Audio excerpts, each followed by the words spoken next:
What up, what up, what up, Black Comic Lord fam? We are continuing our week-long celebration of Black comic creators with a very special artist, a legendary artist. But weirdly enough, one that doesn't get near. Look, in the space we talk about in general, how many Black comic creators, these brilliant Black comic creators, don't get their due. They don't get their shot that they properly deserve. And you have that list, and then you've got Black women comic creators, which that narrows it down even further. And at the top of the list is the woman that we have here tonight, Ms. Alitha Martinez. Thank you for having me. So glad to be here finally. You are a legend. I know what you're talking about. We talk about your art in this space all the time. And people don't seem to realize the historical significance of your career and your work. You and I were talking backstage, and I know you and I have spoken at a couple cons in the past. It's amazing. I've been doing research. I could be wrong. I don't think I'm wrong. I haven't found otherwise. You're the first Black woman artist at Marvel and DC. Yep. First woman of color to draw flagship titles for both Marvel and DC. That means the ones they spend their money on, not just like the little ones on the side. Right. Not just like a little one shot or, backup cover, B story on a book. You worked on the big books. And this is 1998, right? Yep. 1999, I think. 1998, 99 are the first credited works. Before then, it was started really about 95. Incredible. Let me pull it up here. Oh no, someone mentioned Juke Joint. We'll get to that. We're going to get to that. November 1998, you worked on Black Panther, which is a special book for me. This is the book that got me to absolutely make Black Panther my number one favorite comic book character of all time. Issue number one of this series. And it was not literally until last year that I realized that you did art in this book. Can you talk to us about that? I did. This was one of my first credited works. This is when Marvel Knights was first forming. So it was this one I was working on, as well as Daredevil and Black Widow. So these were like the three books I was working on at the same time. With this one, they decided, well, that's a lot of work, so we got to give her credit for something. So I got to work with Mark Textier on this. Now, this was my first exposure to Black Panther as well. And immediately, the problems began I began to see them. Number one, with the Dora Milaje. They look like ladies of the night. Big hair, short dresses, high heels. It was the time, I must say. But at the same time, I'm going, oh no, they're supposed to fight in this. And then, as usual, somebody will explain to you things about stories. At this point, they really weren't talking to me about it, but I understood that they were like his harem or protectors or something. And I'm going, oh no, this is even more problematic. Why do they look like a pimp and hookers? Oh, so at that point, like, you know what, just put your head down and do your work. I was created by masters, and this is what's selling now. Let's do that. Which is so funny, because when I got to do World of Wakanda, and this is after Black Panther came back and he's even bigger, Ta-Nehisi Coates and Brian Stelfreeze made him an icon, and now they want to do a spin-off series. So they send me his first book, and it's beautiful, except again, there's another problem. Here, let me grip the hair for you. Oh no, why are they dressed like they're from Conan? Who wears a metal brassiere in the heat of Africa? If you've ever been to Africa, you're not putting on that metal brassiere for any reason. Would you put on a metal brassiere and a loincloth? I'm just saying, you're not doing it. So I said, you know what? They want me to redesign these characters. I get to flesh out these tribes, get to lend understanding to how the selection process is made. So I decided to research the different tribes in Africa, putting red clay in their hair, the bead wearing. So these women represent the different African tribes that send their daughters there to become part of his harem, Maybe they'll be his wife, but they're generally his bodyguards. And it's about the love story between two of them. Yes, I kept some of the classic, dress down look. Look at that lady there, nice and thick and everything hanging out. But at the same time, because that's what sells comics, but I also dressed them so that they were wearing comfortable clothing, no more metal braziers. They're fighting in proper battle armor. Look at them, they're covered from head to toe. And yet we're Yeah. still keeping their hair out. There's a lot of little touches that you're adding, the weapons they're using, the shielding, all these little things that they allowed me to put in and that have sort of stayed and become canon to them. We see them when they're dressed sexily in regular clothing. It's elegant looking. It's no longer trashy. And I'm so happy I was able to add that to the legacy of Black Panther. Outstanding. Outstanding. Was there anything that you wanted to do that they said, absolutely not, you just can't do that? No, not at all. Because by the time now I understand what you need to add to comics and what you cannot add. Now, there were things that I think the writer might have wanted more of that we just don't have in mainstream comics. We cannot have overt sexuality to the level that we're seeing almost erotica. We can't do that and keep the book general audience. Things like that can't be done. You can't push that type of boundary because we have to think while we are adults and we love these books and we want to see more adult content. We got to remember we have to bring readership in. Remember the child you were when you first picked up this book. Remember the children, the little girls who will see this book and see a reflection of themselves that they've never seen before. You see a woman right here on the screen with that Ethiopian hairstyle. These are actual existing hairstyles you can look up for people. Imagine how that informs a child. But if you make this book something that's rated R or above, NC-17, you're cutting out a whole next generation of comic book readers. And a whole lot of women will no longer be able to see a reflection of themselves. A whole lot of Black people will not be able to see a reflection of themselves in these books just because you made that one little thing, one little switch. Yeah, it makes it less about the woman and more about the spectacle. Yes. Then they might as well be wearing those metal braziers again.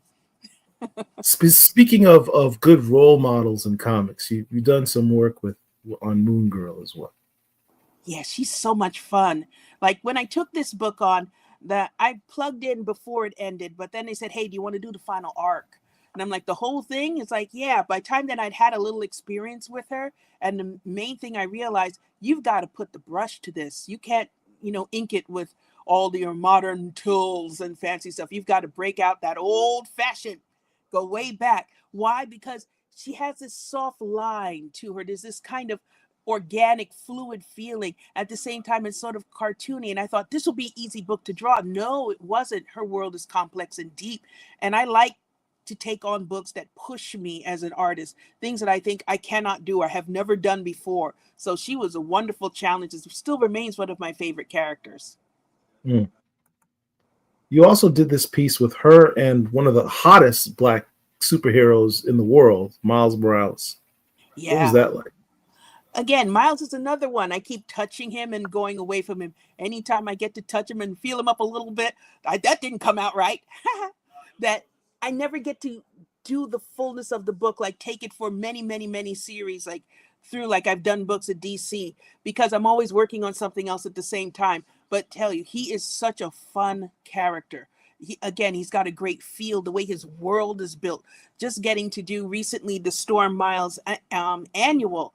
That was amazing to put two of my favorite Marvel characters together, the newly designed Storm and Miles again, but in a more back home roots. Like when I go home to Curacao or Honduras, he was at home in Puerto Rico, and it was wonderful. He's there in the middle of a hurricane, and just to get to draw this kinetic book, because that's how I think of Spider-Man. He's just this kinetic character. I was fortunate to see you at Atlanta Comic-Con, most recently in August in Virginia, and was very proud to be able to get that original art that you have there of that cover that's pictured there. Thank you very much for that. Thank you.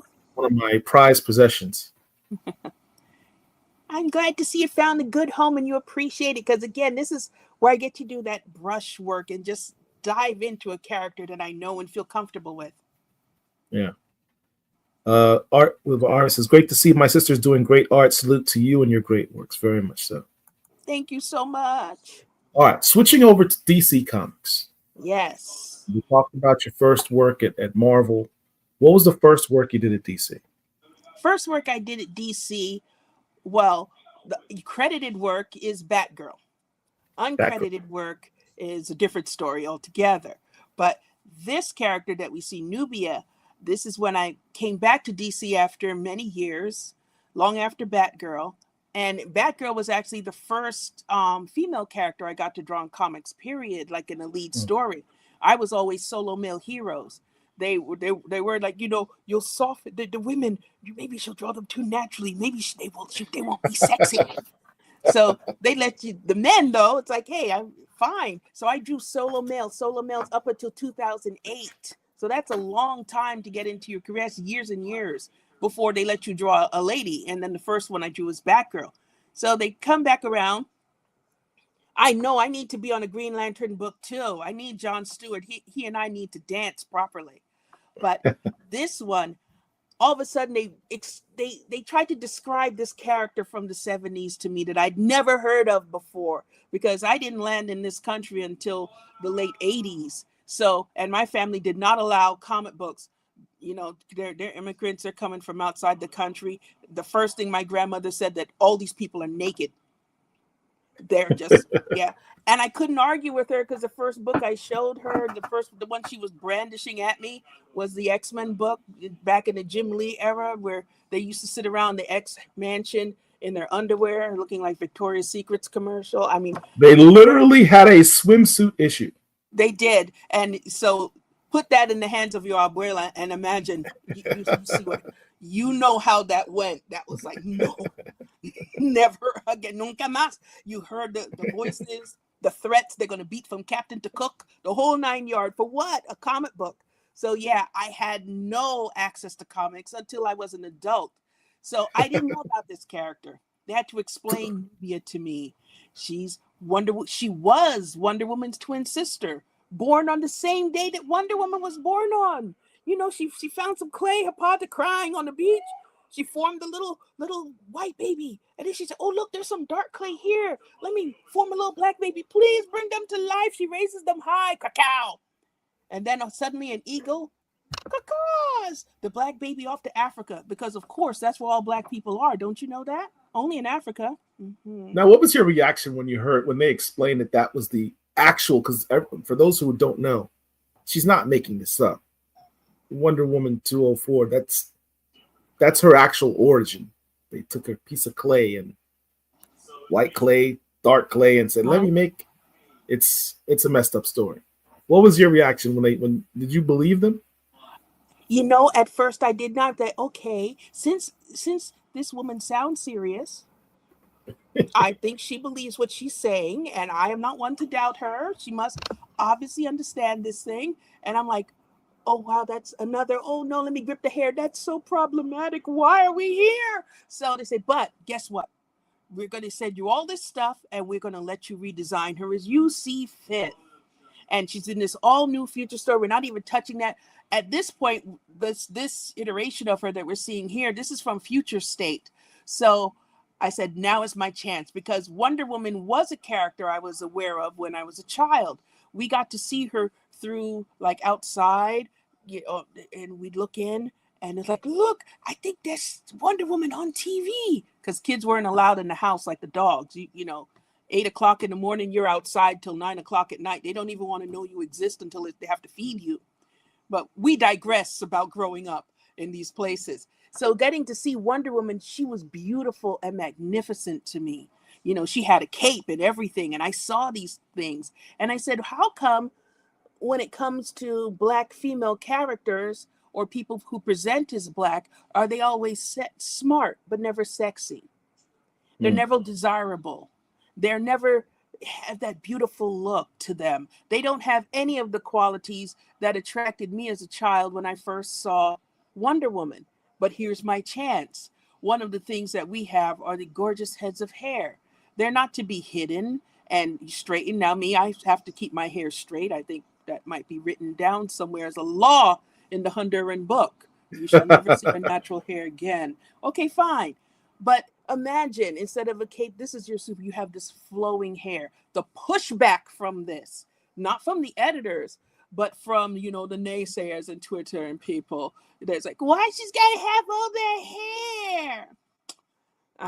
Why could she do it this way? I gotta ask. I They, mean, because you obviously have that beautiful mane of hair, lioness hair. Like, were you projecting when you were creating the character of Nubia? Like, I need her to have hair like mine and have the big curly mane that I wish I could, make myself have.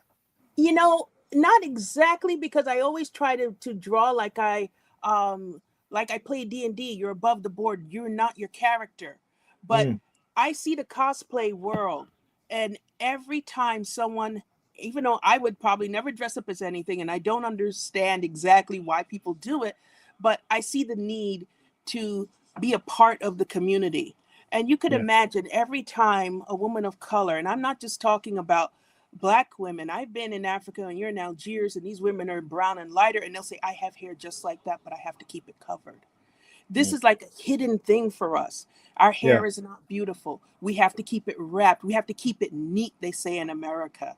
So they're literally telling you you are not good enough. So every single time you have to put on a costume, imagine the amount of armor a woman has to put on just to dress up as a character, especially if it's not a character who looks like her, and go outside. You are going mm, to face heavy criticism that no white person is going to face there. I said it straight out.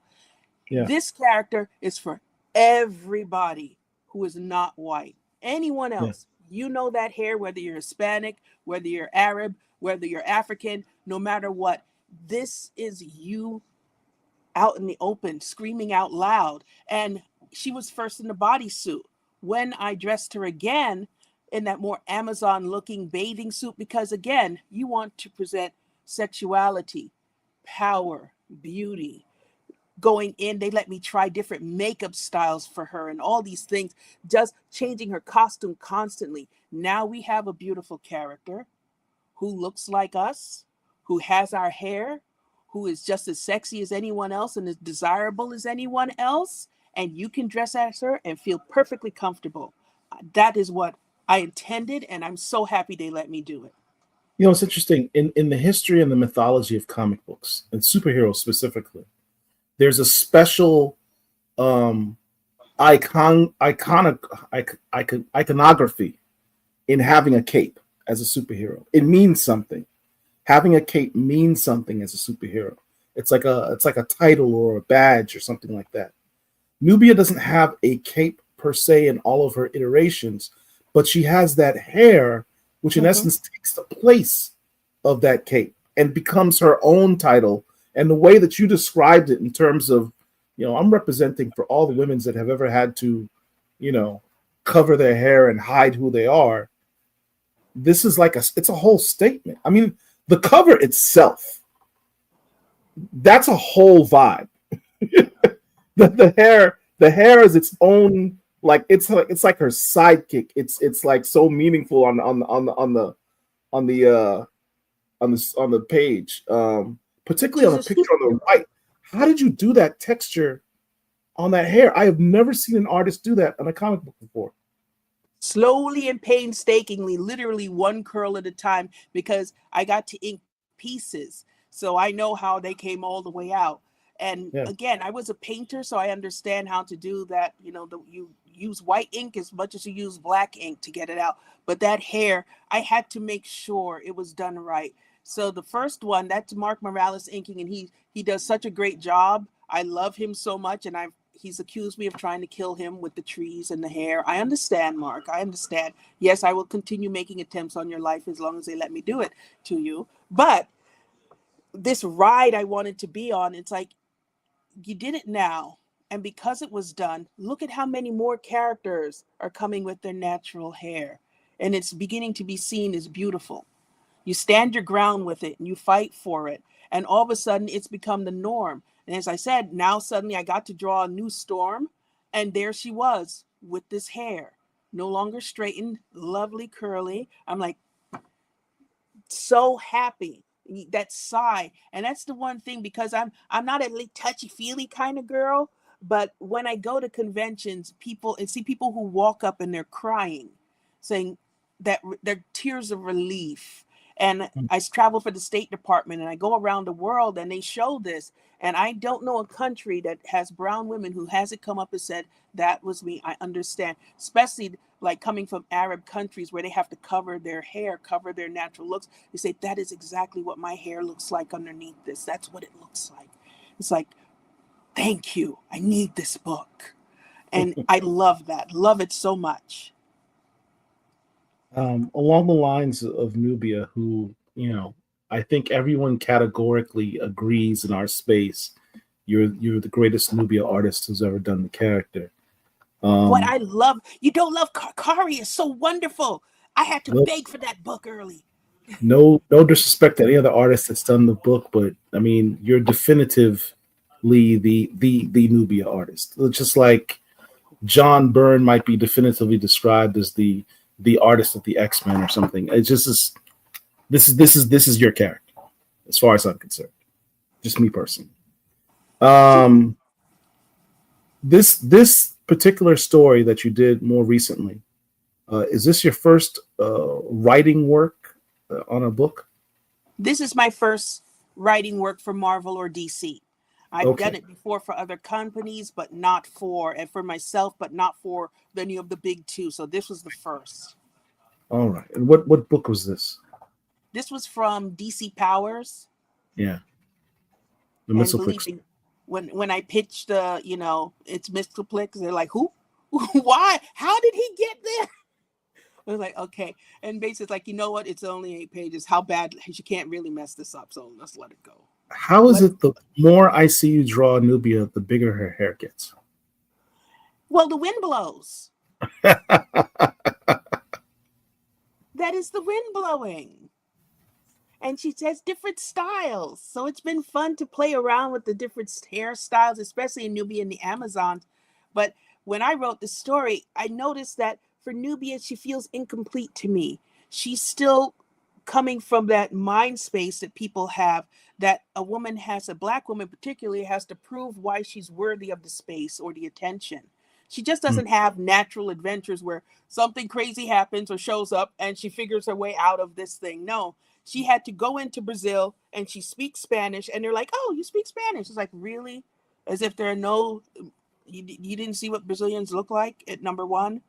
So it's like we're coming where she's always on this proving ground. So when I wrote the story, I literally just wanted that fun, crazy thing happened. Let's deal with this craziness the way a normal superhero would. So to me, she's not passing all the tests just yet. She hasn't had a conversation with the man she didn't want to slap.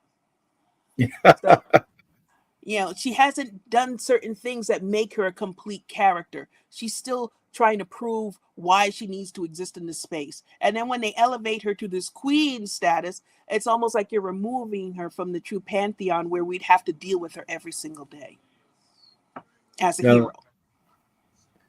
It's funny you should mention that about the Brazilian background and what have you. In the very first issue she showed up in Wonder Woman 204, she goes, "Hola," or something like that, which I always questioned, like, why they throw that in there? I always wondered about that. It's also a Greek greeting. It's the same. I didn't know that. Yeah, so they would say that as well. All right. One of the questions someone's asked is, do you have any more upcoming Nubia work coming? No, not right now. I'm over and I went home. I always say that like Marvel's my home, but DC's my nation. So I went home for a little while and we'll see what's coming up for DC soon. All right. So speaking of some more of the work that you did for DC, last year you created an original Black character, co-created an original Black character with Chuck. It was Chuck Brown, right? Chuck Brown. I guess so. This is another one. I can't tell you. So you're talking about this, how much I love this. And it was for Flash in a moment, but this is my wheelhouse. Solo male heroes in action. Oh, it felt good. Oh my God, it felt so good. Deadeye. Nephew of Amanda Waller, Archie Waller, has some really strange and interesting psychic powers, kind of a mercenary, semi-assassin type guy. His look is just crazy, just Oh, crazy. someone else did the designs, but I got to move him, and I had Yeah. to like again when I'm drawing things, I say, okay, this is a pretty picture, but now how does this all function? So I had to figure out what type of rifle he had to find the right stock, have to get all these things before I even touch the pages. But just when I started to move them, getting to draw monsters, getting to draw these characters that are transformative and just kinetic in action, I literally felt like, oh, I've come alive finally. Like I released a breath. Because while the building block characters like Nubia and things that have to be established and you're driving stakes into the ground with them, it's not how I started. It's not that movement. It's not the solo male hero. That's where I feel I'm strongest. Well, I mean, I I bought an entire run of Suicide Squad because of this character only. Yeah, he That's was fun. that's how dope I think this character is. Here's some other work you've done for DC. Your uh, this cover that you did with Vixen made me start a whole campaign as to why Vixen is not used more in DC Comics. Um, the Truth and Justice storyline was a cool storyline, which showed some more possibilities for this character. She is my favorite superheroine in DC Comics, and she's criminally underutilized. But your depiction of her is just completely outstanding. And then your most recent work with on the Amanda Waller's origin story was really cool.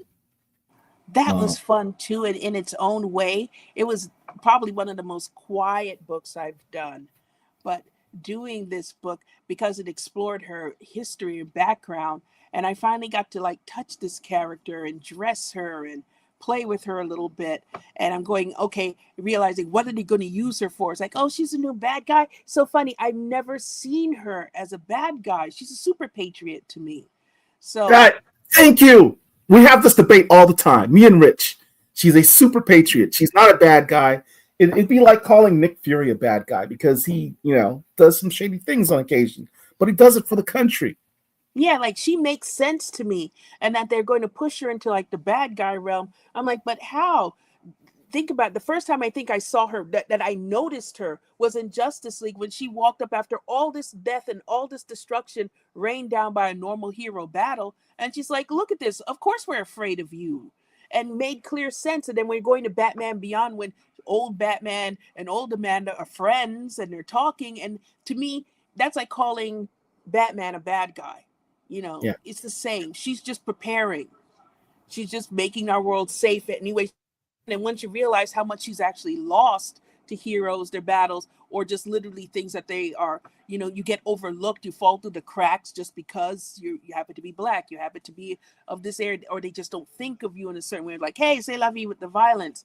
Of course, you need a character like her. We should have other characters that have her mindset in some way, shape, or form. But to just brand her, she's the new bad guy, and this is what she tried to do. So this is why she's a bad guy. It's like, no, she's a super patriot. Another reason this particular book I personally think is special because, as we've already established, you're DC's first Black woman artist, right? Amanda Waller is DC's first, and I would dare say their only Black woman A-list character. And when I define A-list, my personal list for an A-list character is someone who's in comics, who has a good bibliography of comics, is in television, is in movies, has a toy, has an action figure, it's on a lunchbox, cartoons. She covers all of that. There's not a whole lot of characters that cover all of that. Vixen is probably the closest, if I'm not mistaken. Yeah, she's probably the closest, but she's never been in film before. So Amanda Waller's number one. Having the two number ones, you work on that book with that character, that for me, that's significant. That's what makes this book also very special. I like that. I like that I'm trusted with so many of these characters. It's like almost like they're saying, you know what, we need to do something, especially if they have to do something that might be slightly controversial. It's like, you know what, Alitha will sort it out and then we won't hear any blowback from it. There won't be Right. any trouble. I'm sorry. She begged to come up here. Sit with a smile. So, yeah, I'm so sorry. You can't be What's here. your dog's name? Thea. Thea. All right. What's up, Yes. Thea? It's like playing. It's like when you play D&D. Like I'm reading some of the comments, and what people want to play those middle characters, but you can play a character that's not only good aligned, double good, but you can play them to the point where it almost seems like they're intolerable and they do bad things. They're not doing bad things exactly. They're literally acting in the greater good and only for the greater good, no matter who it hurts.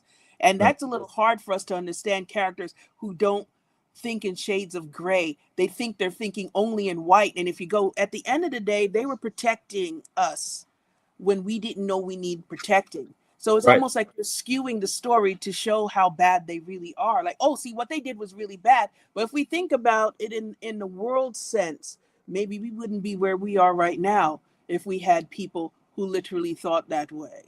I'm just saying. Mhm. Here's some other work you've done work for just to give you an overview of just the litany of characters you've done. Milestone work, Justice League work, and then we move on to your indies. Covers for Excellence, a great series called Jip Joint, I which wish I could have continued that. I'm still missing a few issues from that, so I'm kind of Yeah, giving I up. stopped with issue 2, so that's it for me. Yeah. Yeah, that got to be out of hand. I was getting, by the time I read the third script, I'm like, oh no, I can't draw this.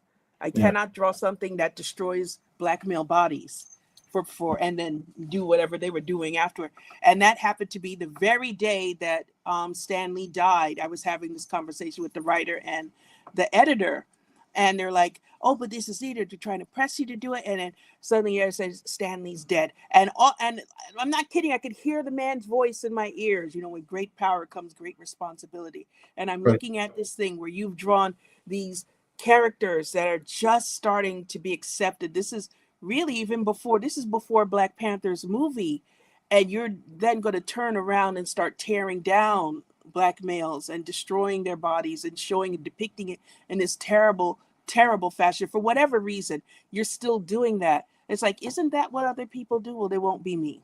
I will not do that. And Yeah. because they foolishly gave me stakes in that book, that just means it doesn't exist as long as I have to okay anything. So, yay. I did not know the backstory on it. You also did a series called Omni. This is Yes. some of the best work, in my opinion. This is some of the best work you did was in Omni. Yeah. Switching styles, feeling different types of inking, just Right, trying different things. right. You could definitely see the stylistic choices were interesting. Yeah. And just to show that you don't just do black characters, you do everything, and we're going to get into that in a second. Josie and the Pussycats. Yeah, I spent some time over in Archie right up until the pandemic, doing things like Jughead, doing all those kind of books too. They were fun when they were trying to get away. Oh, and one New Crusaders. That's where I got my education in comics. I didn't know that those were the characters that predated all the superheroes. The Hangman alone was a wonderful thing to be explained. It's like, so let me what? So you have a character. So instead of Batman's shadow of a bat over people and the bad guy running in an alley, you got a noose. And I'm like, oh no, another hair gripping moment. So it's a noose in the 50s and 40. See, my people didn't come to this country until like the 60s, coming in that part. I'm like, nobody saw this was problematic. The noose. Okay, we'll work with this. Let's see what they do. The Comics Code Authority only goes to some things. But a noose over a bad guy in a shadow. What? Yeah, I know, right? A noose. Look that up. Archie was wild. Wild. Oh wow! You also worked on Ninjak for Valiant. Yes, got to. It's fun doing. Again, I like one of my favorite books was Lazarus plus 66. It's like G.I. Joe with unbeautiful characters.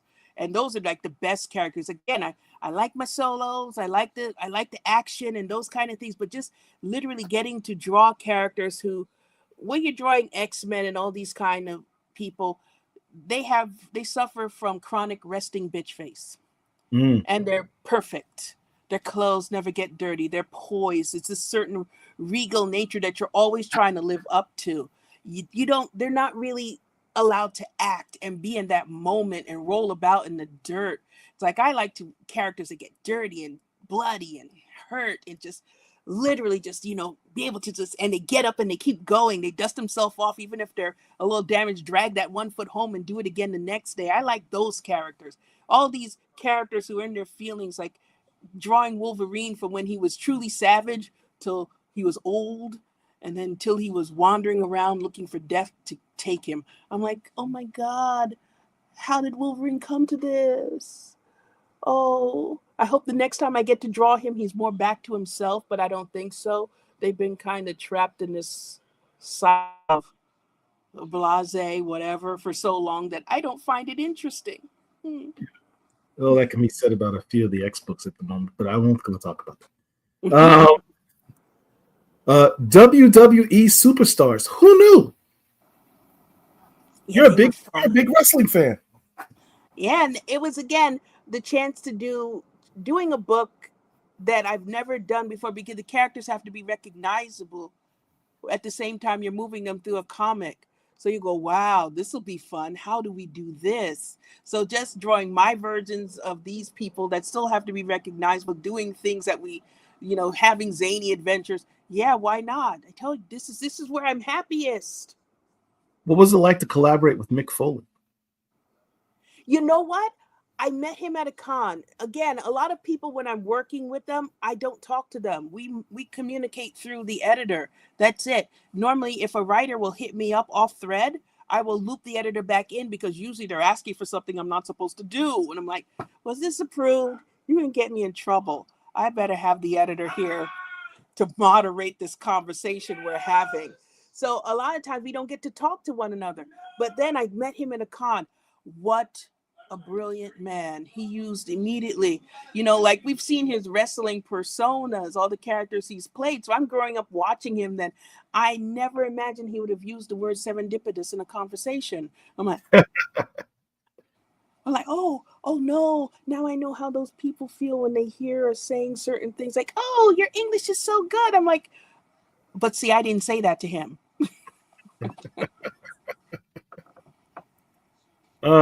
You have some work coming up on a book that's really important in our space, Epiphany Engine.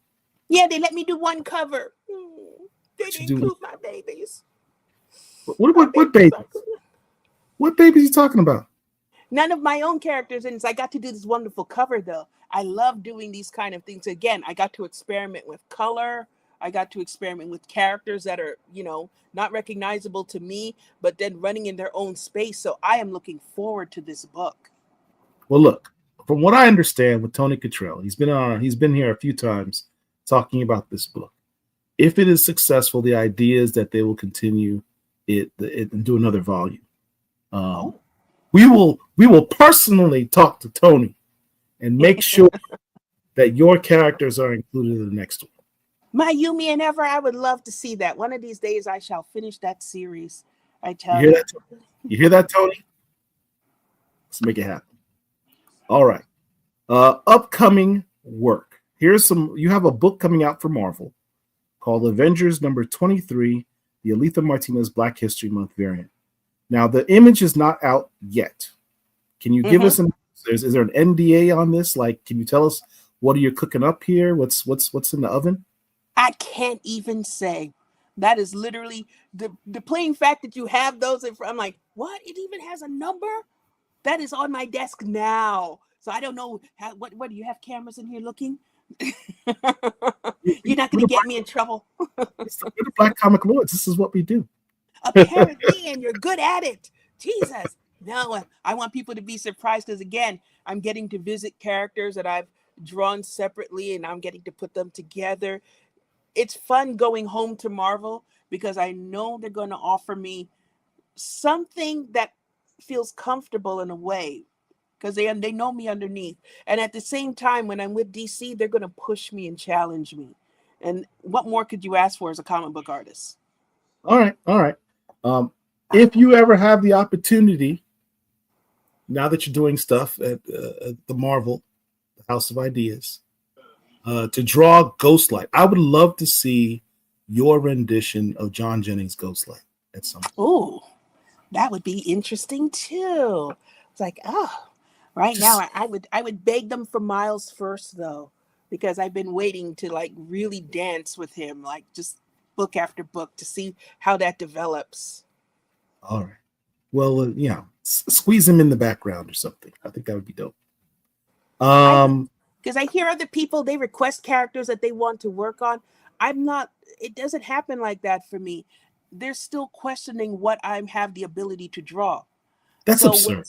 when something comes up, it's almost like, can she draw that? And the more difficult is it's like, I don't know if she can draw something like that. What do you mean? That's what we practice as comic book artists. We're jack of all trades. We can draw anything that's put in front of us or learn how. We're going to circle back to that point in just a sec, because that's an important part of our discussion. For Yes, I DC, draw with pen and paper. I do not like digital drawing, but I can draw digitally. To me, I don't like the slip that's on the surface of Wacom's. I know Wacom, Surf. I don't like that slip. Question.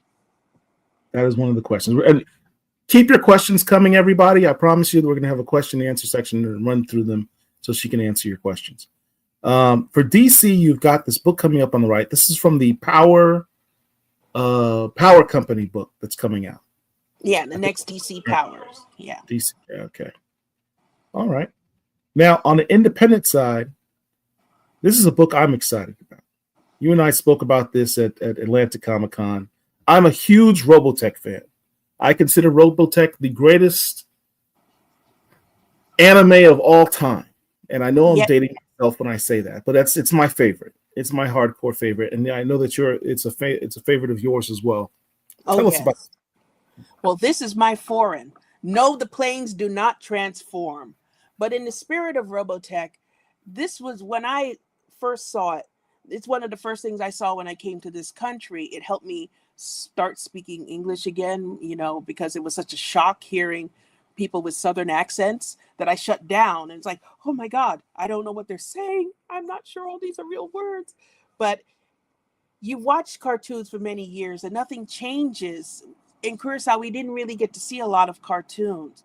Here, we see characters and they're very juvenile and they don't change their clothes or they don't die. Then here comes this from Japan. You have a coming of age story of Rick Hunter. right. And we watch him go from, a gifted but naive pilot to a seasoned war vet, and then he dies or disappears. Yes, we know he's not quite dead, but if you're looking at the first round, we don't see him again. He's gone. We literally see this story. They have seasons. They change clothes. That relationship with Minmay, it literally opened my idea to storytelling. I knew I would tell stories, but it opened my mind to the possibilities of how you can tell stories. So I began to write foreign, but it wasn't a coming of age. These characters are not chasing the nubile space princess, some white lady from deep space, like in, some of my favorites, again, Star Blazers. How was it called? Yamato, Battleship Yamato, Yep. 2090, all of that. Yeah, I love that one too. Same vein, military fiction. But with my characters, they've been protecting the Earth for hundreds of years. We follow Steven Sandoval, the character that we see closer to the logo in the plane. He's never been to the Earth before. He decides, let's go down here and taste the local favor. And he's not supposed to do that. And he gets in trouble, and we follow his 147 days before we see the outcome of that whole thing that he's done in the midst of all of this epic adventure, this space novella, the politics colliding that will, accumulate with a huge space battle that I hope to draw from cover to cover. Foreign is mostly prose with pictures, sometimes prose, and breaks it to entire comic books. But I'm having fun mixing both because when I grow up, I want to be a sci-fi writer. Okay. What's your favorite sci-fi? Now, that's a hard thing. I read almost everything, but of course, I have to stick with the ones I've read the longest: the Alien franchise and also Gundam. Oh my God! Let's not start with the Gundam, and then also and Halo. Halo, the video game? Yes, that Oh just made man. me buy an Xbox. You know, I have the Halo Edition Xbox. I spent a pretty penny on that thing sitting there in my living room because I had Okay. to have it. You know. We're gonna have to exchange gamer tags because Halo is literally also why I bought an Xbox way back in the day. See, did you stand in the line at Target to get the 150 off? That was me right there. Look, absolutely I did. Absolutely I did. At Yep. GameStop. And then I took it home, and this is how I got my son into it, right? Because he actually took over my original gamer tag, Definite Mocha. That's his thing now. He stood in front of it and Vanna Whited me at the corner of the TV because he didn't understand how you play these games, right?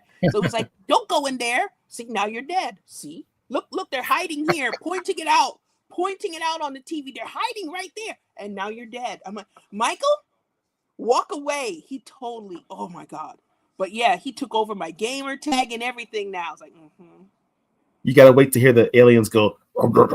That's how you know you're about to get attacked. yes. He didn't get it. He didn't understand that's we're supposed to run toward the danger. Oh, All right. Do you have any other independent work? So you mentioned that you want to do some more independent stuff. Do you have any more independent work that you have upcoming?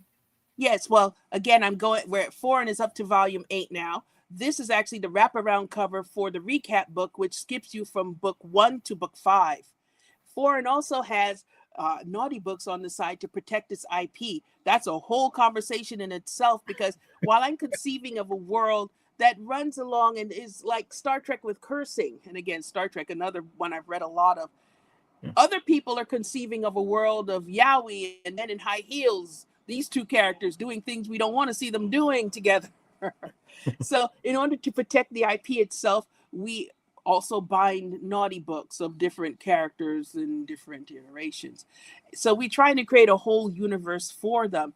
Yumi and Ever is my comic book. That's my regular superhero title. And again, like foreign, deceptive in its own way, because you're not looking at young people coming of age, you're looking at old seasoned war dogs. With Yumi and Ever, this is where I really give a good stretch. And hopefully one day I'll be able to concentrate, like make enough of my own money to concentrate on this and not work for my wonderful parent companies that keep us all fed here in this household.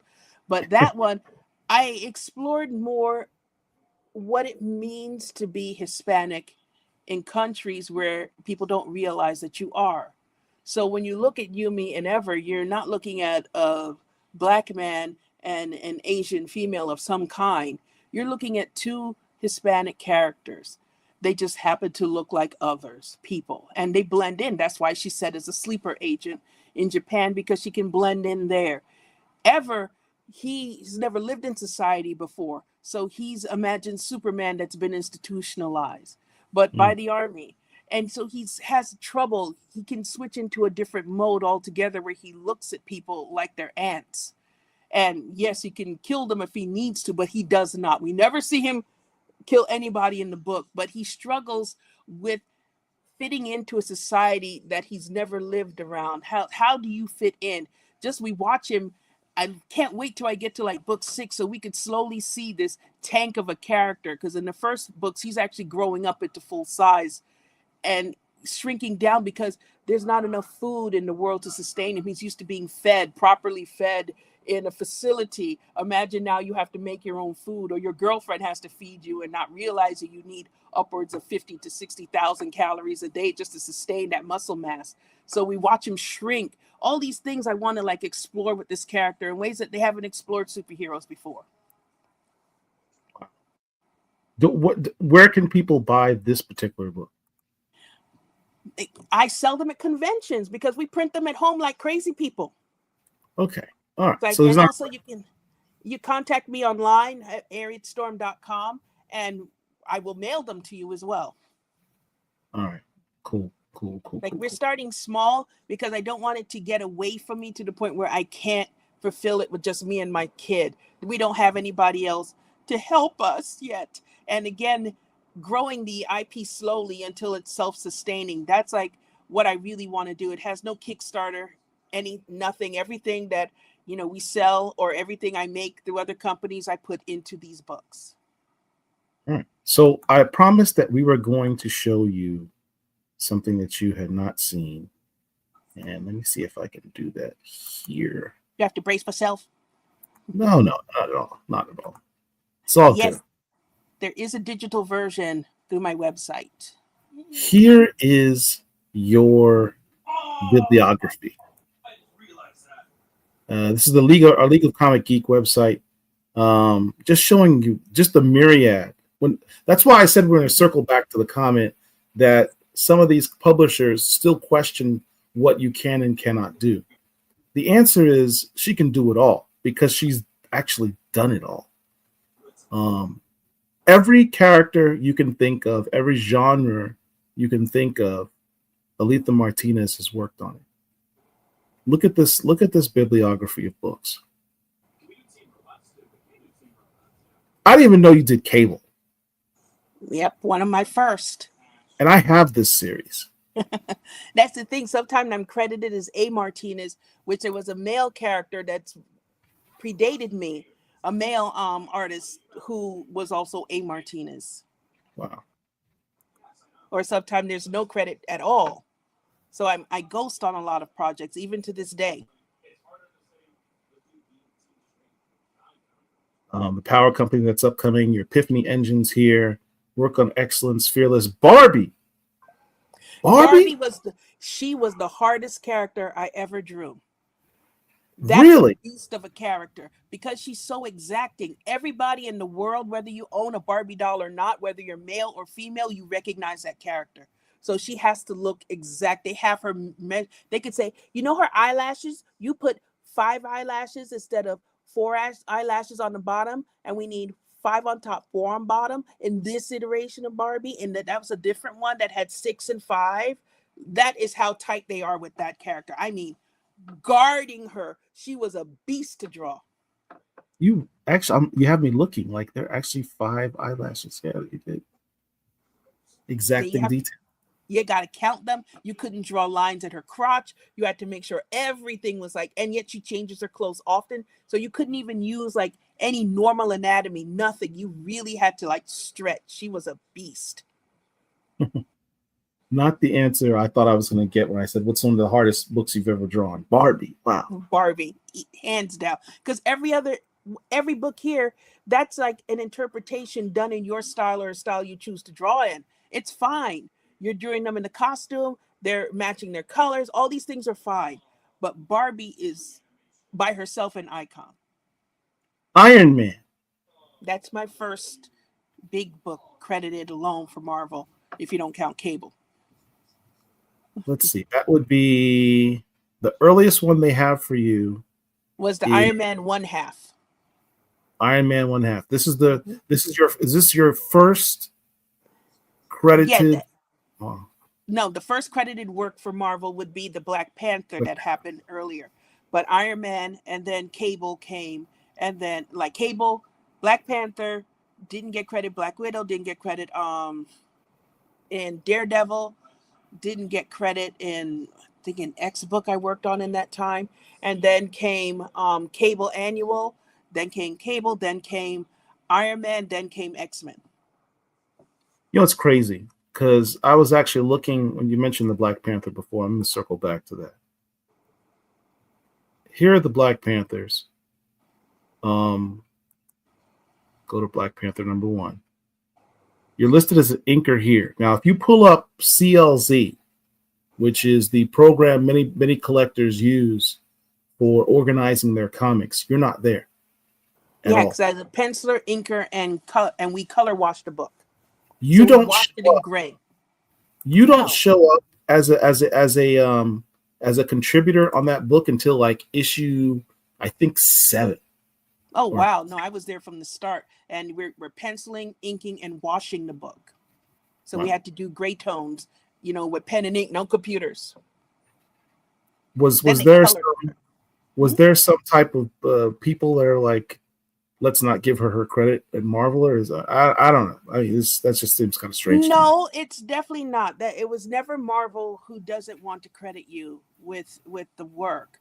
You on with the it's the way we work and the mentality that we have here. Even when you're looking at Japanese comics, you don't know the name of all the people that work. You just know the name of the main artist or main creator. But ask Right. how many people are in his studio working with him.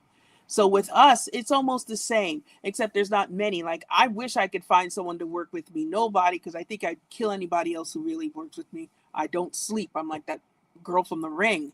But it's Or very Rodney Barnes. difficult. Yeah, like even now I'm going right back to work after this, and I've been at work since what 5 o'clock in the morning. So it's been Oh, an all day, every day thing for me. I had my kid on a Sunday morning at 1 o'clock. I'm back to work the next day. Can't even sit down. And you're like, you got to keep going. You just run with this thing. So, but with this work, with it's not that Marvel. Most of the time they don't know you're even there because you're working with the artist behind the scenes. Like when I was inking on Aquaman, they did not know I was there. It's only later they do realize, like, oh, when you tell me send the pages directly to her, then I start seeing weird notes that say, do not remove any of these balloons. That's the last of the paste ups on the board. So you go, why? I you want this mentioned woman. you mentioned Aquaman. Aquaman's not even on this list. This is what I'm talking about. Mm-hmm. There's so much work that you have done And I that you didn't see, did we see New Crusaders? no. Let's see. Oh, here it Yeah, is. there's Right. one of them. One of them. So I guess if you click it, it would show the others. But yeah, there's a 5, 6, and yeah, issues 5 and 6.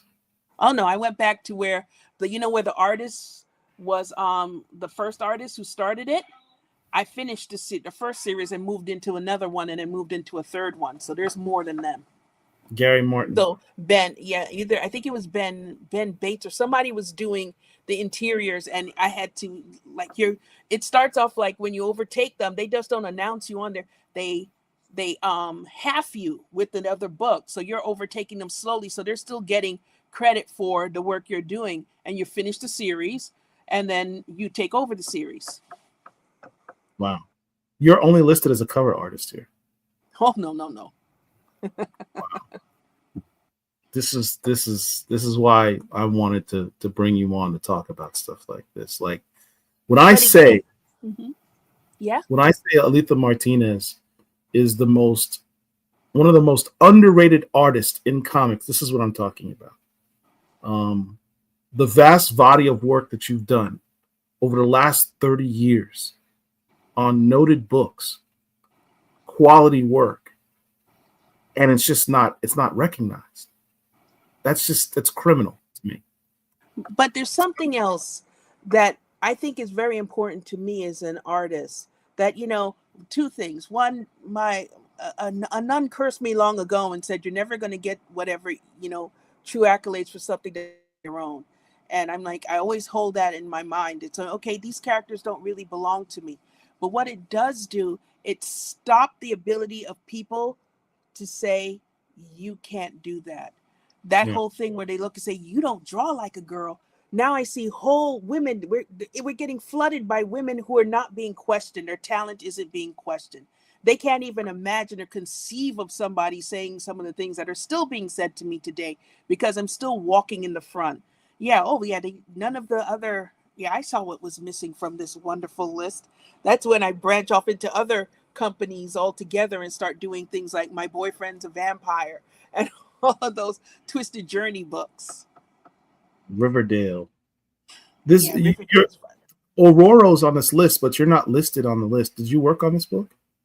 I don't know. I'd have to see the interiors because a Oh, lot of things that I'm doing and I'm ghosting on, I won't yeah. know until I see what's inside the book. Oh wow. Because your job at that point is to blend in with the other artists. It's not to stand out, it's to help complete their work. You've done a lot of Miles Morales Spider-Man too. Yes, I said me and Miles have danced, and anytime he starts to come, I'm always like on a full-time book somewhere else, and I'm like, dang it. All of your Nubia work, Amazon work, Mm-hmm. Amparella. What I like the X-Men Black Sun, but the X-Men annual that I did a few. That was one of them that I really enjoyed doing too, because yeah, the X-Men Gold, but it was the annual, and that one I loved because that's where what's it? You know those racist comic book people, the ones Which that Comicsgate, Comicsgate? Yeah. particularly. I Yes. love them because it's like I love them so much because they will rant and rave and scream and cause all these problems with other people, but they gave this one a 10 out of 10, not realizing a black woman drew it. I'm like, you're welcome. So that's another, that's a what it's like. So you can appreciate art for art's sake, and you can like, well, no woman should draw comics. I have sat in panels where someone said that out loud. I'm like, really? Well, then you need to go tell that to my editor, and especially if you think you could do it better, go ahead. Why not? You did a book with Lee Simonson and Chris Claremont. Yeah, Excellent. tell me so. Yeah, X-Men Black Sun. Wow. That was the one directly behind the Iron Man run. This is your body of work is unquestionably good. And still, that's hyper focused on like 2 or 3 companies, like all the here. You have to branch off. Like when I realized that I had done nothing that I would be able to put in the hands of my child for him to read, that's when I started to draw for companies like Scholastics and Learners, because I remember getting to read books that were not, remember, I couldn't read comics. So what else is there for me to read? That's anything from the book fair that you can get from school. So you're like, oh, look, I found these Twisted Journeys and all these other kind of companies doing comics. So yeah, I was happy to go over there. Wow. All right. So there was a little clip that we wanted to play from Atlanta Comic Con. I wanted to get some thoughts from you about your journey as a creator. Derek, can you cue that up? Buy this book. They do not support myself as an artist, or they buy this book. Women in comics groups I'm in, did you buy this book? Did you support the book? Did you go? Well, they talk about the book, but did you purchase said book? Likely no. It's like, why didn't you purchase the book? Well, don't be surprised if it's not around, because they're not looking at really what you're crying about. They're looking at these numbers. If that book doesn't make that number, that book is dead. So you can't cry and say, oh, the book, you say, why don't I have one person? There's no women. Did you buy the book? Well, don't complain, because this is about money. Come on. Don't work for the love, please. Well, so a few times you say they allowed me to, or they let me, etc. And I'm curious about moments where you tried to push back and maybe weren't as. We don't push back. You do what you're told. You do it, but you, in terms of you changing the designs that's here. subtle. They don't notice because they don't notice those things. That's like, okay, she got it done. At least she didn't like make a major change to it. Like they allow you to do these little things. If there's a set costume, they tell you design this thing. They're like, it's approved. They let it go. Okay. But little things running throughout, they're like, oh, so that little costume they put on there. Well, that's just your training clothes. It's not their everyday clothes. So, okay, that's this. And then it starts to bleed. And then even they say, well, there's a certain time in the past. So they go, okay, that's fine. That's good. They're just doing these kind of early missions, but that's that full armor. They're covered. And then when they see it click, they're like, oh, well received. And it goes, it runs. So, and this is why we say the illusion of change, right? Because if it doesn't work for them being various editors and so forth, publishers, or if it doesn't sell, then they can revert. Or I like the way, I appreciate you teaching us about how they might say, oh, this is training clothes, or this is. So shifting into my next question, that was amazing. So is that something that you have always tried to do, is try to put your imprint on characters when you see that they're sort of, the mandate is to do particularly Black characters one way, and you're like, that's intrinsically wrong, and you try to make some changes? Is that something that you've done throughout or later on in your career? From the start, if I'm allowed to, like I said, when I look at it, like first time I saw anything to do with Black Panther, I told you it looked like hookers. I could not change that.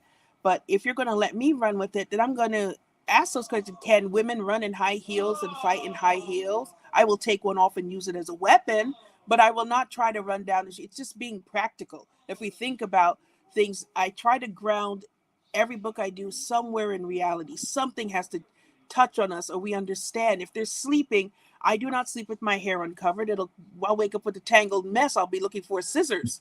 So, and that's becoming less frequent for even, and guess who caught on to that now? And I see white ladies sleeping with their hair covered too, because yeah, guess what? You won't get the split ends. So those kind of things make sense to me because it just makes sense. It's not that, I'm deliberately going at it. It just makes sense. It's practical. And as a writer, you're not thinking about that. You're thinking about, you're moving the story from point A to point B. As the artist, it's my job to put those little touches that you see, but you want to create clarity, especially when we're living in a place that's quite prejudiced to people of color. All people of color, they have a thought that, if you're Hispanic, then you must have been snuck into this country and you must be picking fruit somewhere. If you're Black, well, then you're all descendant of slaves. There's no way you have any history of your own or anything else. They have ideas, and you have to break that mold. You have to show them that there's normalcy to your life as well as Americans, not as trying to find something that you are not a part of. This is your country too, and this is how we conduct ourselves here. Just because you don't realize it doesn't mean it is not so. Yeah. We didn't really get the chance to, or I forgot to mention, what was your journey into doing comics? Like what was the entryway in which you got into comics?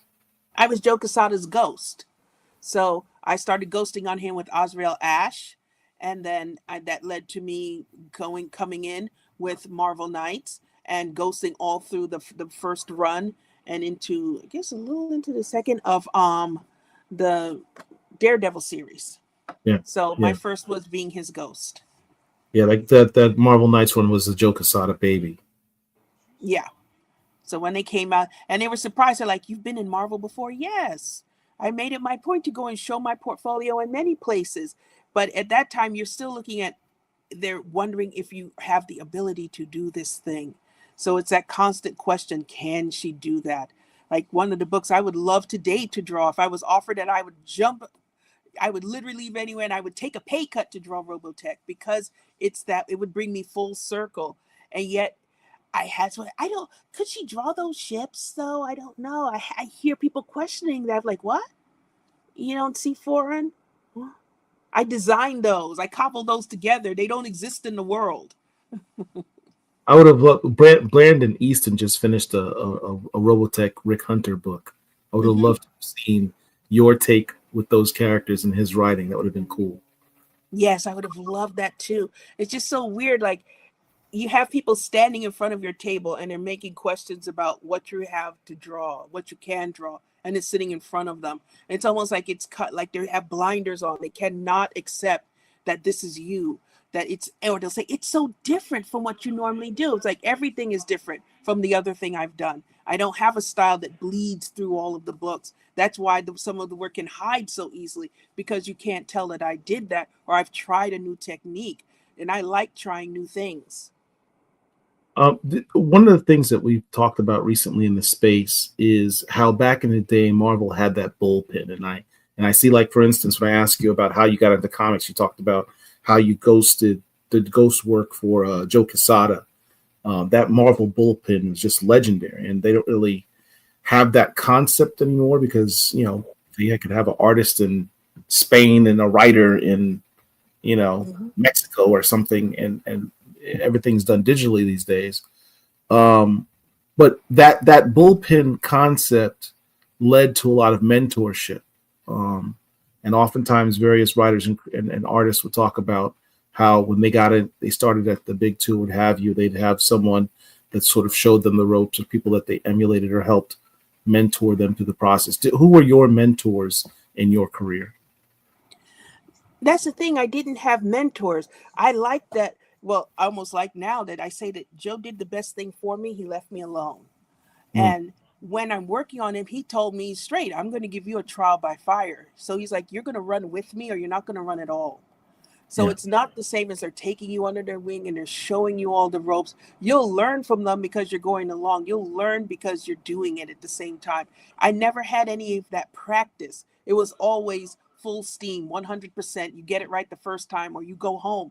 There was no room for failure. So even switching over and they see that you're inking, they didn't ask me, can you ink? Let me train you to ink. Let me sit down and show you the ropes with this thing. No, it's like, okay, do this. How do you know that I could do it? The first time I picked up a croquet was the first time, and I was drawing it on a book, and then immediately, oh, you're fast. So I'm going to put you onto Peter Palmiotti, and you're going to ghost for him at the same time on Aquaman. And you're going, okay. So now you're getting all these pages, and after a while, they're just coming in from both sides, which is very funny because now I tried to go to SVA. And when I entered that program, I was the only girl in the entire cartooning department. So imagine you're young, cute little 20-something, and the focus is you in this space that you don't belong in. Yeah, I lasted there less than a year. I could not stay there. When people start following you home, I'm like, I'm not going to get killed by a nerd. This is not going to happen. We'll be fighting in the streets of Brooklyn. It'll be a bloodbath, but man is not taking me down. You better come with more weight, sir. But it was very interesting to have that space that I could not exist in. Now I teach there. And my class is 99% girls. But their focus isn't on these big two. They're in their own headspace, their own game, wanting to create for themselves. And I applaud that because that is slowly where we're starting to turn to. But at the same time, you are not breaking down the walls that will allow women to exist and thrive in the true big two comic book spaces. If you don't follow, if you don't open those doors, you cannot complain that the change is not happening, that there's no diversity there. You're not proving to them that you want diversity. The creators aren't coming in and making it diverse. Now at this stage of your career, are you in a position now where you have found yourself trying to mentor along, like you mentioned, like you have a class that's filled with women that are artists, that come up, upcoming artists. Are you in a position now to try and mentor and help those artists along? I do. In fact, that is one of the jobs I get to do for the State Department as well when I travel for them. You're speaking of comics, but you're speaking to comics, how this can be a vehicle for you for self-expression, for just you're an oppressive country. How can you have a voice? This is your voice. This has always been our voice. This is our scream, our rebel yell. Even in this country, we need it more than ever. We need our heroes to be able to stand up for something, not be so deep in their own heads that we no longer identify them as heroes. We don't know why they should be Superman. Does he fit in today's world? I think we desperately need Superman. And where is my Captain America to punch a Nazi? I'm just asking. I saw them walking down the street in Ohio. I'm thinking, really? No, that's called the banality of evil. Evil thrives when good men do nothing. This is literally what comic books were illustrating for us. So when I come into these spaces, the thing that I think I teach my students more than anything is a lesson that I learned. You got to be strong. Yes, tender. Yes, I want to give you time and room and space to grow. But more than anything, I want my students to stand. You have to understand, this is a war we're fighting, truly. We're fighting for our space and our independence in this space. We're fighting for our voices in this space. And if I'm the only one screaming, guess what? One of these days, I'm going to get old and I'm going to fall. I could probably die of a heart attack because I don't sleep enough. Who's going to be there to pick my sword up and keep going? This is my job. It's amazing to hear you say that, because at the end of the day, the reality of the situation, you started by yourself. Like, there was no one who opened the door for you. Like, you were out there by yourself, both first initially when you were in the School of Visual Arts and then coming to Marvel. Sneaking into FIT. Like that was it. And it's interesting because we've done a lot of these interviews. We had Dennis Cowan just last week, and even Dennis said, I had Rick Buckler, and I had Arvell Jones. I had these people that were around my contemporaries and people that helped influence, and I could bounce ideas off of. But you didn't really have that. No, not a soul. Even today, no one. I can't even get people. People are surprised I read at all, much as Hamlet. It's like it gets shocked He says, yes, I read a lot of things. I know a lot. This is what I live, eat, breathe. I understand it. But they're still shocked that you have any knowledge in your head at all. There was no one I could ask. They would almost say, well, why do you want to know that? Or how do you know that? So you have to prove yourself why you need to be in this space. Sound familiar with our characters? Yes, it is. So to say that I had someone I could go to, and there's no one to go to. Well, what do you do? Does that stop you? No, it doesn't. That's why I've been trying so hard to get you on this show.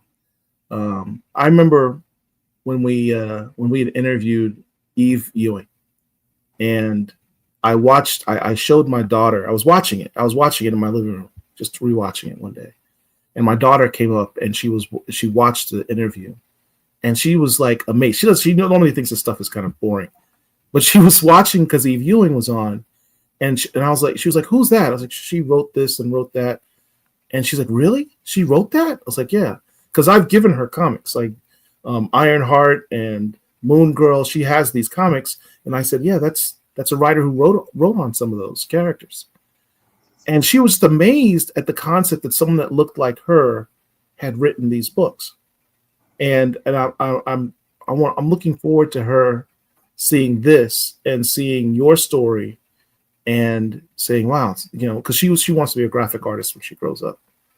And say, yeah, there's someone who looks like me who did it. She did it by herself, and she did it by perseverance and strength. It's an important story. Your story is important, and your work that you still do to today is even more so. So anybody, if they take something away from it, is that now where we feel very dependent, like we're getting more and more herd mentality, and the inability to even express your own opinion because you're worried that somebody else might not like it and they'll dox and cancel you or whatever else will be happening. You have to understand, you have to have the strength to stand, especially as a person of color operating in this world, especially in what's coming ahead for us all. Yeah. Yes, we stand as a mass together, but know that you have strength by yourself as well, meaning when you're alone, because I work alone, I work in my house alone, where I don't even have to comb my hair for days and days and days on end, and then I go outside and teach and come back in. So I get to go outside sometimes, once or twice a week. But at the same time, you're here, you're in an echo chamber with yourself, and you have to motivate yourself. And procrastination is a dragon I fight every day. That feeling of you're not good enough, you're not smart enough, you're not going to be able to do this. It's like, can I draw that? You feel the doubt. But at the end, you have to be able to calm yourself, recenter yourself, and say, this is what I'm here for. And yes, I know how to do this. I've done it a million times. So I try to impart that to my students, that you have the tools. You can do this. You don't need anyone to hold your hand to get it done, because nobody will be there holding your hand at 3:00 in the morning when the work is due at 8. So you have to be able to put your mind to it, sit down to it, and get it done. Focus.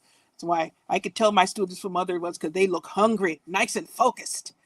What helped you get that inner strength and focus and that self-motivation? What do you attribute that to? My grandmother. She came here to this country at 42 years old. She was a seamstress in Honduras. She became a nurse here. Imagine you're leaving your family, your children behind, and you're coming to this racist country. Mm-hmm. A super black woman. I mean, dark as the ace of spades. I'm telling you. She's coming here and learning this language, overcoming all of that, and then bringing her family over here. Yeah. The strength comes from all these warriors, all of these conquistadors in my family, every last one of these women who stood up and helped and moved their family along. I cannot say enough of it. And when I turned around, when I realized the era she came here, when she came to this country, it's like you were there for all of these big happenings when all this civil rights stuff was going on. She's like, when I visited the year before, you saw the separate fountains and all this nonsense. I'm like, what? Tell me about this. And she, what her whole answer to me? And this is the attitude. What did that have to do with me? Yeah, that I understand. What? What? My family also came to this country from the Caribbean, from Jamaica, in the late 1960s, and so I understand exactly what you're talking about. and it's funny in Jamaican patois. That way I talk about is kind of the same thing we say too. Exactly. So look, we have a bunch of people that want to ask. Do you have some time to answer some of these questions from? Sure, I do. All right, Dr. Wizard, why don't you pull up the questions you should start? If he's awake, there we go. If given the opportunity, would you write and draw a Blade book? Oh, I would love that. In fact, I'm not even supposed to say, but they've been doing it like in online thing, and I've been doing some things. I've gotten to do some lovely little intro color things, full color, pencil and color. So it's been wonderful. Okay, so we have maybe some Blade stuff coming. Yes. Oh, it's exclusive. All right. Let's what else? Which DC character would you like to write for the Absolute Universe? Absolute Universe is very hot right now. Mm-hmm. I would like an Absolute Nubia, a proper Nubia, where she's having a deep adventure and hitting all the things that make a character whole. That's what's up. What else we got? Dr. Wizard, do you find some projects that might have been shelved but still good ideas? Do you find some of work or some projects might have been shelved but still good ideas? Yeah, but when they decide to shelve a book, it's for either the financial reason, and to me, trying to shelf the Punisher in this day and age might be a good idea. Yeah. Not that he's not a good character, and I enjoy the crazy, and I understand what he was before. But what people are identifying him with now is not a good idea. So there are times when they put characters away that I would love to see a return of. But when we're in a better headspace, when we're more healthy mentally as a country. The next 4 years are going to be rough. What was your first published or major? Huh? What was your first self-published or major? The first major would be Azrael Ash ghosting there. That's at the DC crossover, not the Ash you showed there. DC had a crossover with Azrael and Ash, and I worked on that book. Okay. So that was the very first one. It wasn't in the database. And for myself, I actually tried with a book called Ningyo. And Ningyo was very much like, that was my cyberpunk before cyberpunk got big. And the team did not want to work with a woman, so book died. What was? How do you spell that book? Ningyo. Ningyo, Ningyo. Write that down. Add that to the list. Thank you. Next question: who's her favorite sci-fi author? Ooh, how could you ask me that question? There's too many of them. Who have I been enjoying recently? I thought I wouldn't enjoy Ben Nova, but I have been.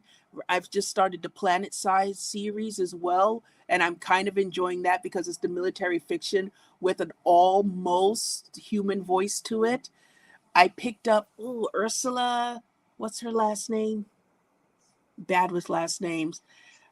I found her science fiction a little bit too highbrow, trying too hard, but there was a short story that was like absolutely beautiful. So I changed. I know people expect, are you going to say Octavia Butler? Don't get me in trouble. Yes, Legood, thank you so much. While I enjoyed the premise overall of some of her work, I do not enjoy her voice. Okay. Victor Martinez says, how does creative inspiration generally begin for you? What's your motivation? You know what motivates me? This is something that I eat, sleep, I dream. Every time I settle down, I think about it. I watch my own characters move around their world. So to me, that alone is enough just to enjoy them year after year in my own head, even though they'll probably never be seen or published in some cases. I always tell my students, like, 3 things, words of advice. You have to draw every day, and you draw whether you're sick or well, and you plan to draw on your deathbed. And I say, what does that mean though? You draw every day because you have to build that stamina. You draw whether you're sick or well because it builds discipline. I can't be in my feelings. Oh, today's a bad day. I can't draw. Very rarely. It has to be a super bad day. You know, I'm very sick and I will still draw as long as I don't pass out from a fever. But the last one is the hardest one. If I told you for sure no one was ever going to read your work, no matter what, you're never going to get it read, would you still draw? If the answer is yes, then you enter this field, because this is a 1% club. 1%. Think of all the artists out there and who's actually working. 1% of us are working, much less working as long as I've been doing it for 24 years. Steady, not taking any breaks, no time off, no trying other industries. This is where I've been. I teach at SVA, the School of Visual Arts in Manhattan, New York. And I do library things once in a while too. Do you think the internet has helped the comic creators or hurt it? Because the internet is lawless and AI is rampant, it's trying to hurt us, but it can't, because we are the originators of this content. So at the same time, you have the internet where you can, this is how editors hunt. You put up stuff, you make contacts. I love how people say, well, Facebook is for old people. Like I hear some of my students saying that. It's like, yeah, but that's where all the editors are. What are you talking about? You don't realize who's actually watching you. So you try to have a presence everywhere. But at the same time, how much of it are you going to put out to allow people to take? Anything you put out, put a watermark on. And even then, keep your eyes open. Know that whatever you put there is going to come back to you somehow. You're going to see it. All right. I've been working on a list of Black women in comics. Were there any other women of color in the industry that are unsung? Maybe not so much unsung, but not working, as on as many, jumping around as much. So there's Afua Richardson, there's Ashley Woods. So those are two women I can name off the top of my head. Right. Absolutely. Do you find the scene was much better in the 90s compared to now, with a lot of people that just see comics as clickbait and or money grabs? That's what they saw in the 90s too. It's like those multiple covers where you're buying, it's the same thing on the inside. The hell? Foil covers, variants, that all started in the 90s. A million. Yeah, they were the ones. They were the original gangsters of that. To me, it's the content of it. When I first could go to the store and buy a comic book, remember what that's like for me. I'm already 22 years old. Before then, I was not allowed. I didn't even put my money in that kind of stuff. I'm here in New York and I'm able to go into a store and buy a comic book. This was just that edge where you're still telling me stories, where I'm seeing epic rolling adventures. Now I'm watching them become more and more and more like turning in on themselves. So you have characters that question their own strength. Their stories seem very weak, like they're not running epic adventures unless there's a million characters involved and you want me to spend a lot of money across many books. And I'm not doing that. I'm cheap. Very cheap. You sound like our boy Richie. Shout out to Richie. All right, next question. Is there any truth about Marvel Bullpen being an old man's club and racist as well? Racist as well. Well, there's a lot more female editors, but the mentality of the overall industry, it is a good old boys club. Yeah. Never be fooled by what you're seeing with all of this stuff. They are still the ones at the top. They're still the ones unchallenged, and they're still the ones making all the decisions. Yeah, even if it's racist. I would say, even if it's not directly racist, there is definitely, from what I understand, a lot of nepotism in comics. Like when you talk about the good old boys club, you have to be in the in crowd in a certain clique to get certain work from certain editors, and they have their preferred list of creators they're willing to work with. And that is true, and it's basically about money and whiteness in spaces. But what I fear in the industry is not racism, it's separatism.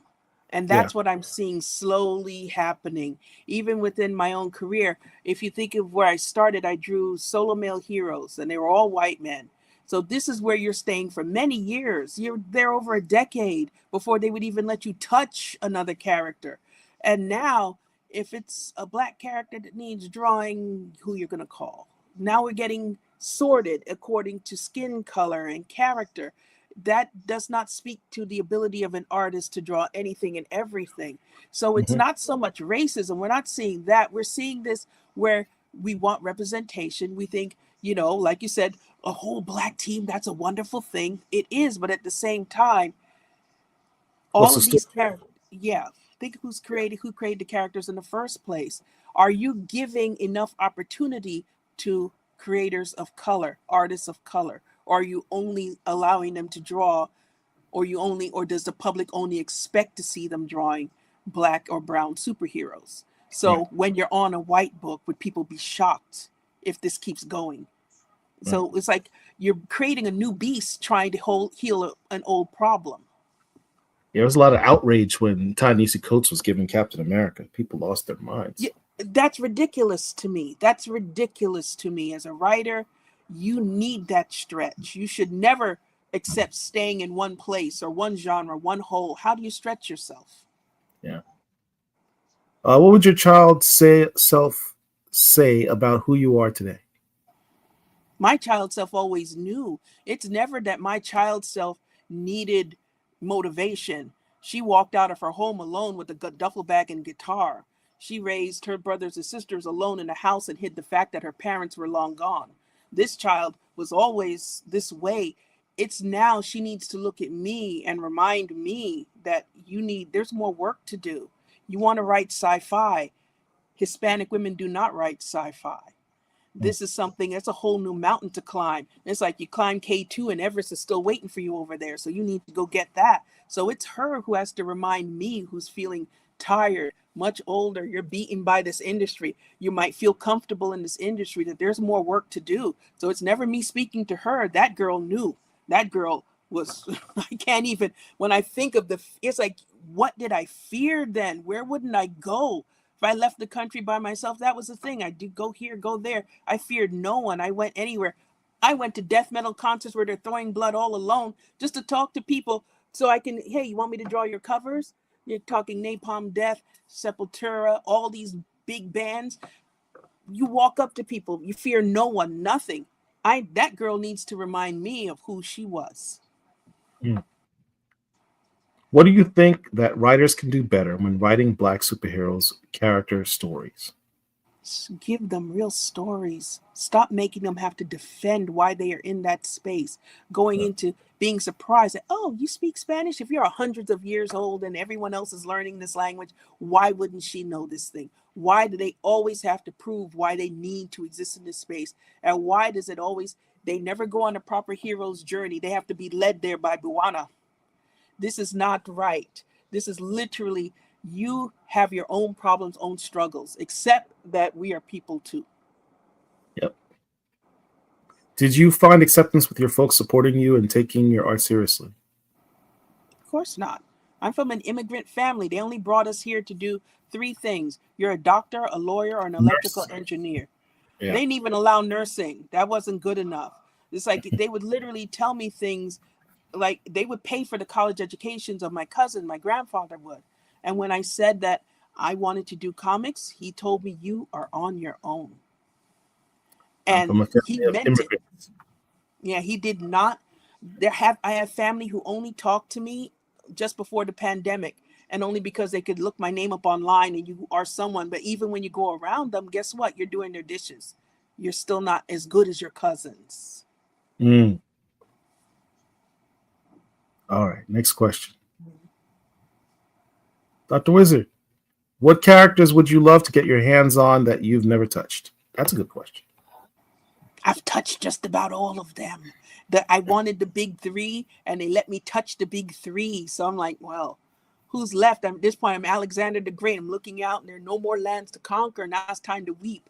No, it's not quite. Like I said, there's certainly, I want Namor. What? Who's the big 3? Who's the big? When you say big 3, who you're referring to? Superman, Wonder Woman, and Batman. Okay, the Trinity. So okay, those are you. What the Trinity? Yes, the Trinity. And I've touched the Trinity. I'm like, well, who's left? Well, I want Namor. I've always wanted Namor. Me and Namor need to. That is who I want. Give me Namor. Give me Miles. I know I get Miles, but I really want it. But give me Namor, please. Yeah, you've worked on Aquaman, but not Namor. Yes, Namor is who I want. Come now, Aqua Papi. Are you doing any indie work for hire? I tend to, yes, from time to time. In fact, I'm working on the big book I'm on right now is sort of an independent book that, it's not for the big two. That's my regular book right now. So yeah, I will work for them. I work for anyone who pays. I'm an industry whore. What's our next question? Like, how do we follow her on social media? Yes. Where can people follow you? You mentioned Ariat Storm. Yeah, www.ariatstorm.com. I'm usually Ariat Storm everywhere and only on Facebook, Alitha E. Martinez. That's ARIOTSTORM. Yes. And so funny about that name, that's because coming up, as I started to draw heroes and you're posting them on the board at your school, they're tearing them down because they see your name. But when they see Ariat Storm, it's a pen name of someone else, so they leave it alone. So that's why that's where this name came. That's where it came from. Is there any particular meaning behind Ariel Storm? Because I always wondered about that. You just made it up. It's A Riot Storm. That's it. Okay. A for my first name, Riot, and I like the word storm. That's it. All right. So it's a kid hiding. Do you find female artists more supportive of other women than men creating with other men, or vice versa? Men are always more supportive of other men. Men listen to other men. Men do not listen to women. Women are too busy doing what the characters are doing, validating their need to be in this space and comforting one another.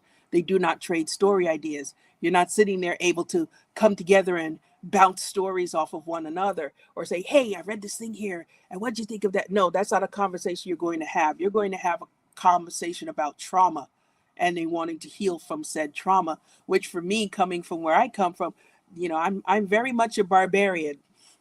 So these kind of words of self-care are like, what does that mean? Oh, I see. So you take time off on purpose. For what? And it's like, you've got to take care of yourself.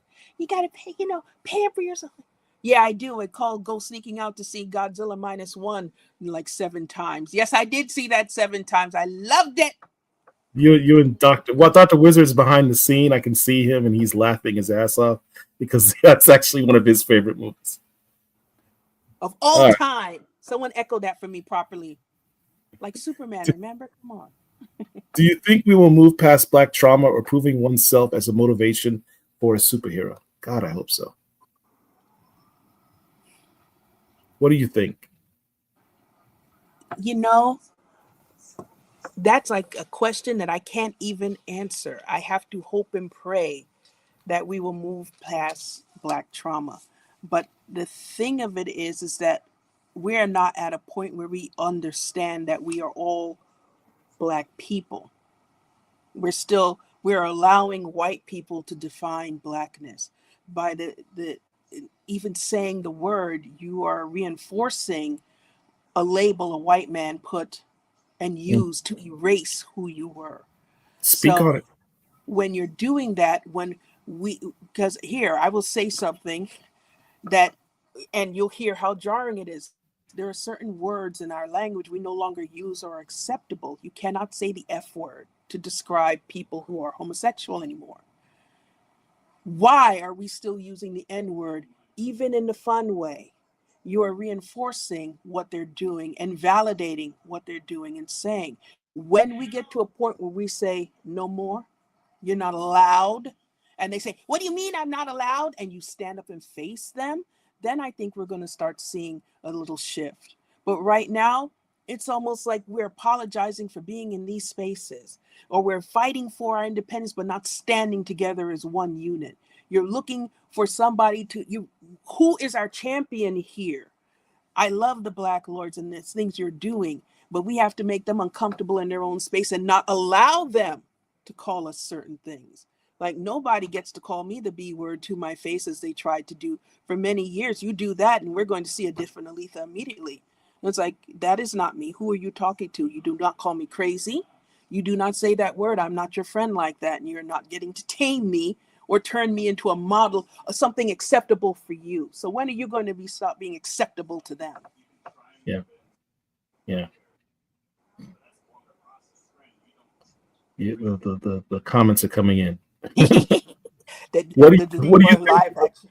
Coogler's Namor in live action. What do you think of Wakanda Forever's Namor? No, that was a funeral.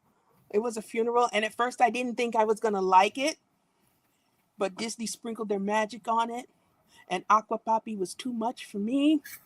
He was perfection. Do not play it! He was so much fun. What I especially enjoy, and I hope they continue. Do you realize he's one of the first characters you ever seen be attracted to the Black female character? And we know him. He's been kidnapping Sue Storm, and in other races they had an affair. He just saw that white woman and got why immediately. Now I don't think it's like, yeah, I'm going to kidnap all kinds. But now I don't think that can happen anymore. Not only has he expressed a very strong dislike for this portion of our human population, we won't name them, but the attraction he showed, the visibility, just by saying, wow, look, you have got a male lead character with all that strength, all that power, and he seems to find this woman not only beautiful, attractive, intelligent, and strong, but an equal. And meaning a love interest. What? Say no more. They better give me proper Namor with eyes for a nice some brown sugar. I don't care, just as long as it's brown sugar. Do not put some insipid white lady for him to drool over. I will be upset, and I will write a strongly worded letter. From your words to Kukli's ears. All right. Does she have an original character creation in her head or fleshed out? Is there original character that you have in your Rolodex that you're like, someday this will be brought to life under the right circumstances? You saw them. Look at Foreign. Just read that texture, that book. I've lived with that since I first came to this country. It's a piece of a massive book. It's like, Stephen, you might look like everyone to you, the one in the front. Jake, these are characters that I've lived with, and there's many, many more of them. And they're just two out of so very many, and different types of people, different aliens, different colors, different configurations. As I said, this is from a recap book that includes a character guide to it. But when you think of this is like all the things that informed me as a creator, things that I loved about characters, things I loved about world building, space adventures, those epics, the way I was informed of how heroes build a journey and how I was able to interpret that into my own story. This is what I'd like to see step forward, because as I said, these people are not chasing the noble white alien princess from deep in space sending a message. These are, you can recognize not only yourself, but maybe your own struggles in them, no matter what they look like. You're hearing them, you're feeling them, you're going, oh my God. So he's 65 years old to the Earth's time.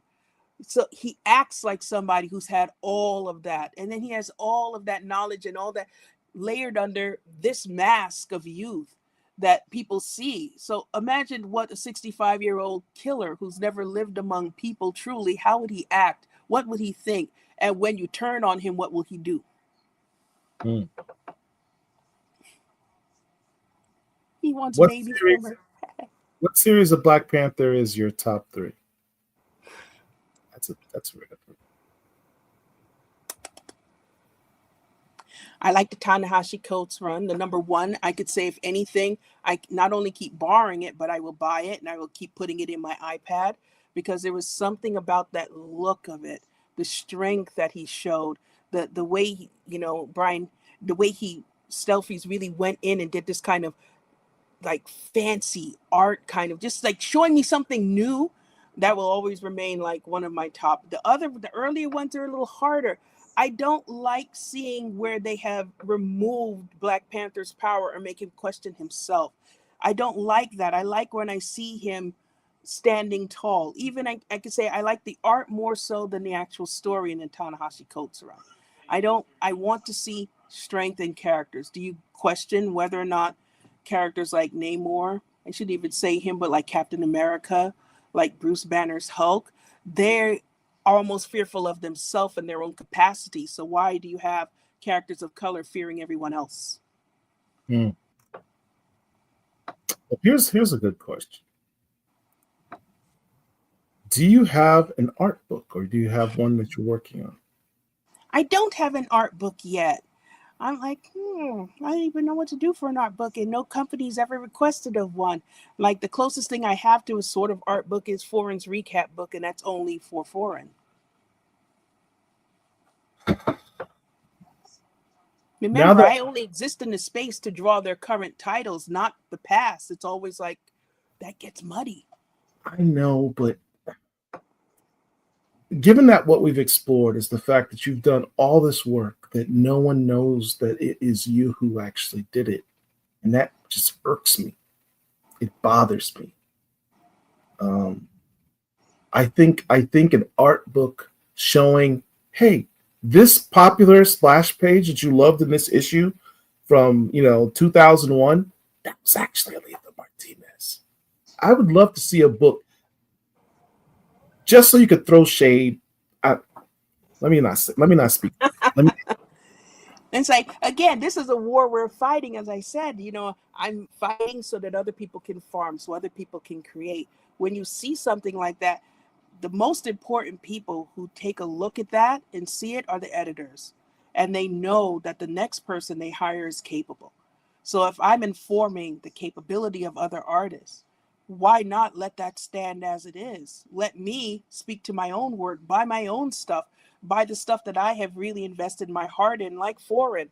Take a chance on something that is unknown instead of what they tell me to do, because that is me at half heart, full speed, 10 seconds of, ability to think about this thing. It's off the top of my head, not something I've lived with, marinated with, able to make real changes on, go back and rethink.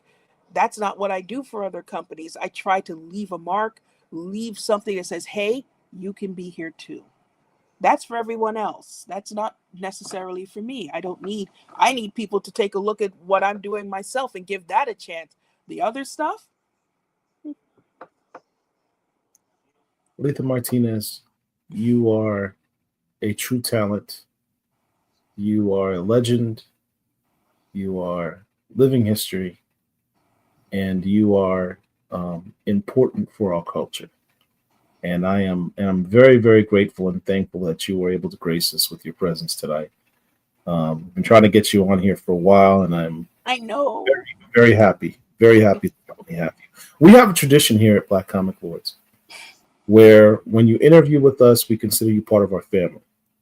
And as such, we have this initiation ceremony. I'd like you to look into the camera and say your name and say, I am a Black Comic Lord. My name is Alitha Martinez, and I am a Black Lord. Thank you very much. Thank you very much. Welcome to the family. You've been initiated. We'll give you passports and the secret handshakes later on. Thank you for your time. We appreciate it. Thank you so much for having me. And I know I can be much, but I'm passionate about my people. Believe me, I'm here for every one of you. Alitha, you are just the right amount of right. I truly mean that. I try. Really appreciate you. Thank you all. And thank you all for joining us tonight. Please make sure, if you have not done so already, to like this video, share it. There's a lot of important knowledge that this young woman has dropped. Please share it out and let people see this story. If you're not subscribed to our channel, please subscribe to the channel. It's free, doesn't cost you anything. And it helps our algorithm to keep doing what we do. Tomorrow night, we've got who's our next Stormwatch. Stormwatch tomorrow. By the way, I would love to see you work on a Storm book. I'm just saying. Stormwatch tomorrow night with Maria Iodelli. Tom Brevoort will be here also as our special guest to talk about all things Storm. So check us out tomorrow night at 9. And that's it. Thank you all. Black Comic Lords. We got Thank you.